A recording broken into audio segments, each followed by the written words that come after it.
welcome. Congratulations. Thank you. We're going to go right to the studio audience. Questions, David?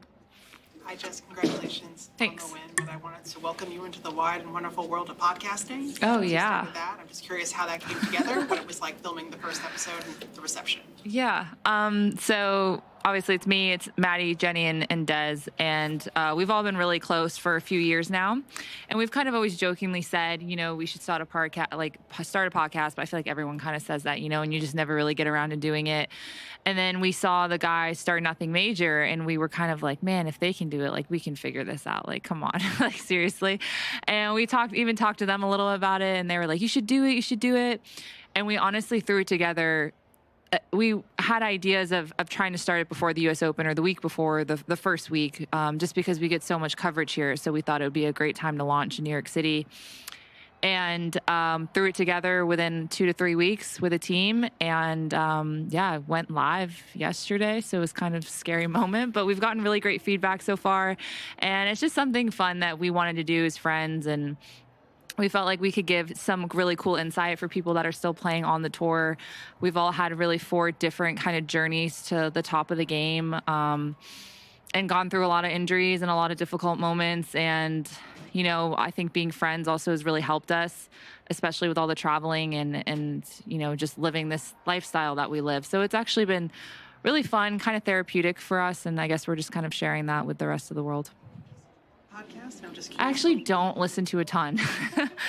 And I haven't even listened to ours. I was just like, I don't really want to listen to myself. So just other people can give me feedback. But I listen to Crime Junkie sometimes on road trips.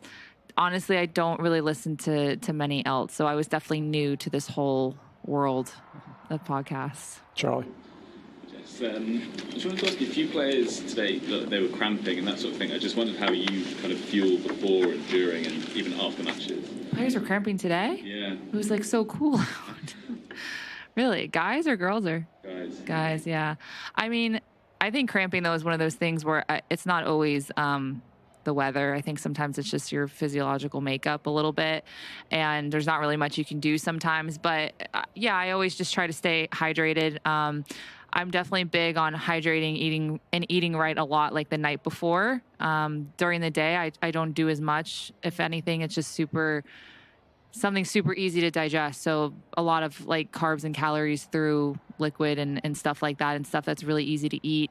But I think from what I've been told, the pre part of it is the most important. Because when you're out there, obviously you need to drink and you're doing stuff. But if you go into a match in the red, it's kind of difficult to get out of that. So that's always kind of something I try to focus on. Go-to meals? Go-to meals? Honestly, not a ton. It's really bland, like rice, chicken. Just electrolytes. And I like honey a lot. It's kind of quick, gets into the bloodstream really quick and easy on the stomach, and it has easy carbs. So that's probably something I like to eat. Hi, Diane DiCostanzo from the USTA. Congratulations on your win. It looks as if you're playing Victoria Azarenka next for the 7th time, I think, and you've split your 6 matches. Wondering what you're thinking you need to watch out for playing her again. Yeah, Vika's always really tough. I know she hasn't been playing that much, and she's been hurt and all these things, but at the same time, when she's on, she's probably one of the best baseliners we've ever had, especially in the women's game that I can remember. I mean, she can go toe-to-toe with anybody when she's playing really well, so it's always tough playing her. I mean, our record's kind of been up and down, whether who wins or loses. It's going to be a tough match. I feel like I kind of know her pretty well, and I think we know each other's games really well. We also practice, quite a few times when we're back home because we live close to each other. So there's definitely no secrets, and I think a lot of it will just be, doing our best to execute, our strategy and what we think we have to do to win. Bill? Apologies for a couple of just random questions, but of all the strokes in your career that you've faced, could you tell us what's the hardest one, and just talk about that single hardest stroke that you faced? Also, of all the great people you've met in your career outside of your family and friends, who's the most special celebrity or star or interesting person that you Okay. met? I mean, firstly, I would say I didn't play Prime Serena, but I feel like everyone says Prime Serena's ball is probably one of the hardest. I honestly think Madison Keys' forehand is probably the hardest ball. I think it's faster than anyone else on tour, including Sabalenka and Rybakina and like those girls. Hard to read as well. She holds it, and I feel like I'm always just at the will of like her forehand and her hitting winners. Interesting playing the mixed. I always like trying to feel the guys' balls as well, like how big they really hit. Casper's forehand was like a lot bigger than I thought. Also, his serve was a lot better than I thought. So that's something like I don't get to, see that often. So that was kind of interesting.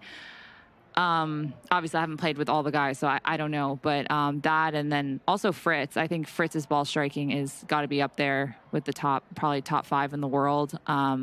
His ball is different than a lot of the other guys that I've hit with. So those are a few that I can name off the top of my head. And your second question, who's the most interesting person I've met outside of tennis, or? Outside of your family and friends, the most special? Who's the most interesting? That's a tough question. I don't know. I'd have to really think about that. I feel like to give you a really good answer. I mean, I've met so many interesting people. It's kind of hard to narrow down, but I feel like if we're going to take into account maybe tennis, I think maybe Monica Seles has always been very sweet to me. Kind of have somewhat of a family connection with her as well, because her husband, I think, used to own the Sabres or something like that, or was something. There's a connection through hockey, which is so random. And I don't even know if I've actually ever met her, but she always sends me like really nice text messages and just seems super sweet and caring and full of like just, I don't know, good energy. And I feel like that's hard to find sometimes, for someone to feel super genuine, and especially for not even knowing her that much. She always has approached me like that. And so I always think that's something I would look for in an interesting person. But that like kind of took me by surprise, but I thought was really cool. Some. I've asked quite a lot of players about the conditions this year, the court speeds and the balls, and get different answers from different people.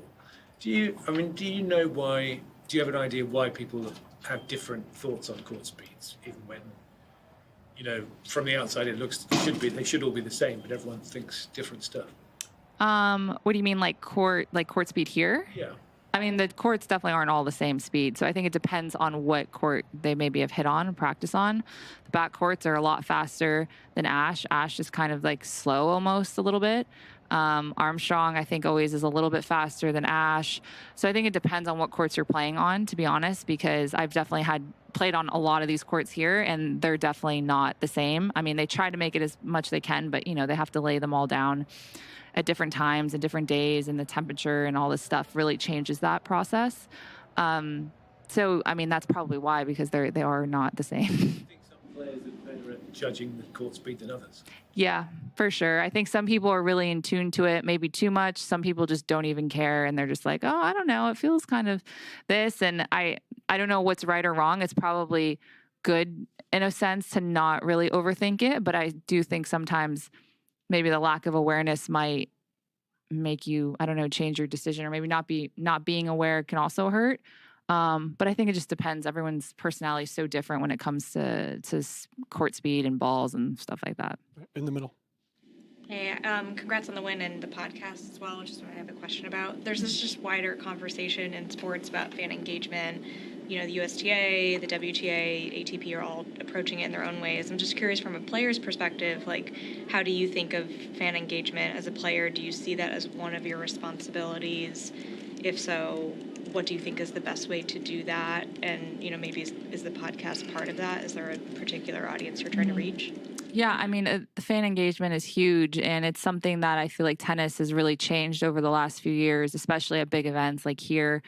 I think sometimes it can be a little much, because you feel kind of like, I don't know, you feel kind of like everybody's just watching everything you do. Like there's a camera in every corner. We're mic'd up all the time where we don't even know we're mic'd up. And sometimes you don't really want people analyzing everything that you're doing and saying, especially in the heat of the moment or when you're just relaxing with your team, or if something's taken super out of context and then put on the internet.